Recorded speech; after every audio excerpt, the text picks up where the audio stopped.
Salut les hobbyistes, c'est Sly au montage et Vince à la pendouille pour Dungeon of Perdition Miniature Painting. Sur cette vidéo, je vous montre comment je peins mes Nécrons. Vous êtes quelques-uns à m'avoir demandé un petit tuto, après les avoir vus sur le tuto concernant les socles post-apocalyptiques.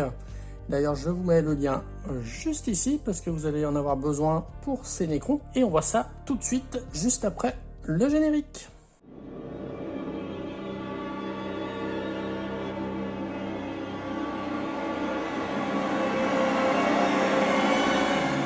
Pour peindre ces Nécrons, vous allez voir, c'était la même technique pour les scarabées comme ça, le chef, les guerriers Nécrons, ça va aller très vite. Voici la figurine tout juste sous-couchée. J'ai commencé par une sous-couche de Chaos Black. On attend que ça sèche, on fait une sous-couche de Lead Belcher. Et c'est terminé. Non, on a encore quelques étapes pour que ça soit chouette. Donc on va commencer tout simplement par un ancrage de toute la figurine avec un Nuln-Oil. Alors n'hésitez pas à secouer vigoureusement pendant quelques secondes votre pot de Nuln-Oil pour éviter qu'en séchant il ne se mette à briller. Et on barbouille notre figurine. On va renforcer les ombres, les creux de ce guerrier Nécron. Alors l'idéal, si vous avez une armée à peindre, vous les sous-couchez tous. Si vous avez par exemple une dizaine de guerriers Nécrons, vous les bombez tous et après vous les enchaînez chaque étape, un par un, sur chacun de vos guerriers Nécrons. Vous verrez, ça va aller très très vite et pour un résultat plutôt sympathique.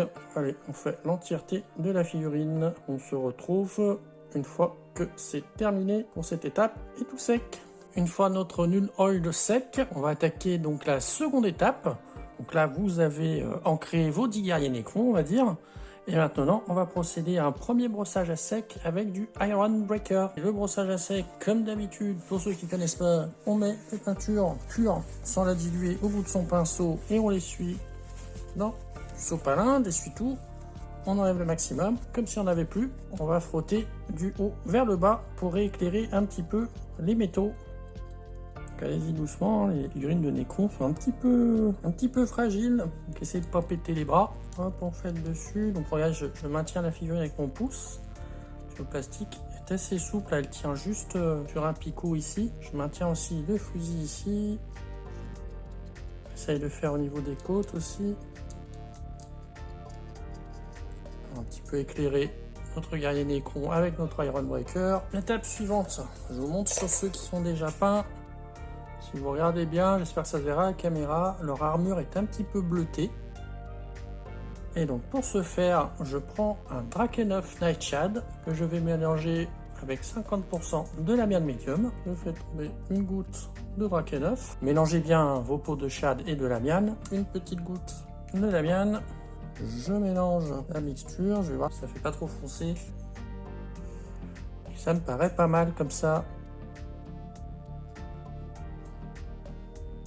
On tamponne un petit peu, alors toutes les parties armurées, pas les articulations, les parties les plus épaisses de ses bras, de ses jambes, le crâne. Pas besoin de faire le fusil, on le traitera autrement. C'est vraiment pour apporter une légère nuance bleutée sur les mains. On passe légèrement sur les côtes. On fait l'arrière de la figurine. On a toutes les plaques d'armure. On se retrouve et que c'est terminé pour cette partie.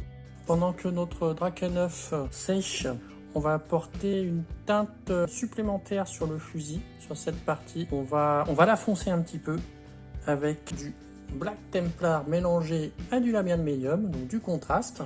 On va s'en servir un peu comme un shade, un petit peu ce que ça donne. Voilà, toute cette partie-là, les tuyaux. Cette partie-là, voilà. On fait dessus. On se file derrière. On se glisse dans les interstices. Les tuyaux, même derrière, on les fait. Maintenant, on va laisser sécher donc notre Drakenhof Nightshade et notre Black Templar. Une fois que nos différents ancrages sont secs, on va pouvoir attaquer un nouveau brossage à sec. Cette fois, on va éclairer un peu notre figurine avec un Star Maul Silver. On va passer ce brossage à sec vraiment sur les parties hautes de notre figurine. Là où il y a le plus de lumière qui tape, en considérant que la lumière vient par le haut, une lumière zénithale. Allez, on essaie d'y aller mollo parce que c'est un argent très vif avec beaucoup de pigments métalliques. Vraiment sur les parties hautes pour éclairer un peu notre figurine. En haut de la tête. Un petit peu sur le haut des bras comme ça. Vraiment y aller mollo. Sur le haut de l'arme. Le haut du bras ici. Après plus bas, c'est pas nécessaire d'éclairer, c'est caché, ça va être dans l'ombre hein, de son arme. Le dos. Alors tenez votre figurine hein, par la base pour le brossage à sec. Voilà, la colonne vertébrale ici. Les bras ici, un petit peu ce mollet. Le bas du pied comme ça. Les lames. Devant derrière. Ça sera suffisant pour ce brossage à sec. Maintenant, petite étape supplémentaire, c'est du détail, mais on va mettre du Nuln Gloss dans toutes les parties où vous avez voilà, les articulations. Ces parties-là hein, qui ne sont pas armurées, là, là, là. Ça va faire briller, ça va ressembler un petit peu à de l'huile, hein, tout simplement. L'huile de machine. Sur les articulations, comme ceci. Mettez une bonne dose hein, pour que ça se voie bien une fois sec, ça brille. Ici, là, les articulations du cou, les pistons, les mots que je cherchais depuis tout à l'heure.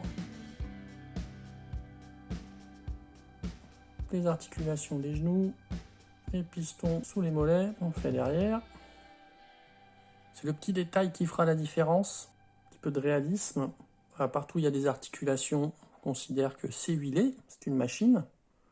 Faut pas que ça grince et que ça coince, hein. On a bientôt fini, ça va très très vite, vous allez pouvoir vous faire une armée très rapidement. Maintenant, on va apporter un peu de lumière dans les yeux et sur l'arme. On va utiliser un white scar qu'on va beaucoup diluer pour qu'il soit très liquide et qu'il se glisse bien dans les interstices, c'est-à-dire autour des yeux. Les petites boules, là, on va les rendre lumineuses comme s'il y avait de l'énergie qui se dégageait de son arme. Donc, on va peindre des petites boules en blanc là, et puis également dans les petits creux, les petits interstices autour. Voilà, on fait les deux côtés. Vous voyez là c'est assez liquide pour que le blanc en fait se circule tout seul hein, dans les creux. Les yeux. Le deuxième œil. Et on laisse sécher et on continue après.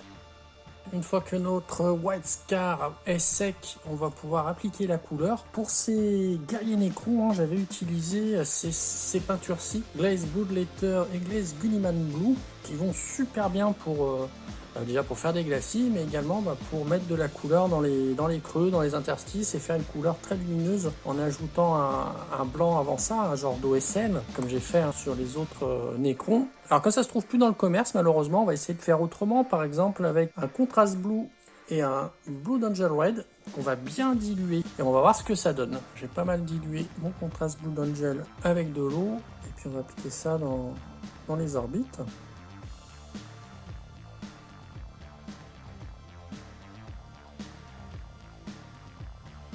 Je crois que ça va être pas trop mal. Et donc le Gulliman Blue pour les effets lumineux sur leur fusil. On rajoute un peu d'eau dans la peinture contraste et on va l'appliquer sur les espèces de boules d'énergie. J'ai l'impression qu'on a un équivalent. Hein. On fait derrière bien sûr. Ça fait pas mal du tout. On est quasiment à peu de choses près à l'identique hein, avec nos classes. Plus qu'à mettre le socle. Alors le socle il est déjà prêt. Je vous ai déjà montré comment accéder au tuto disponible sur la chaîne. Vous avez un petit lien en début de vidéo. Et puis on va le mettre sur son socle. Alors, il n'est pas beau monter 800 ? Oh pardon, mon guerrier Necron. Allez, je vous mets quelques photos hein, pour vous voyez un petit peu l'effet de masse sur le générique de fin. Et voilà les hobbies, c'est terminé pour ce tuto peinture de guerrier Necron. Vous verrez que sur vos unités, on aura un super effet de masse. Et comme d'habitude, si cette vidéo vous a plu, n'hésitez pas à nous lâcher un gros pouce vers le haut, à commenter si vous avez n'importe quelle question ou suggestion. Et bien sûr, abonnez-vous pour découvrir nos prochaines vidéos, mais également celles déjà présentes sur la chaîne. Et je vous dis à très bientôt sur Dungeon of Perdition Miniature Painting.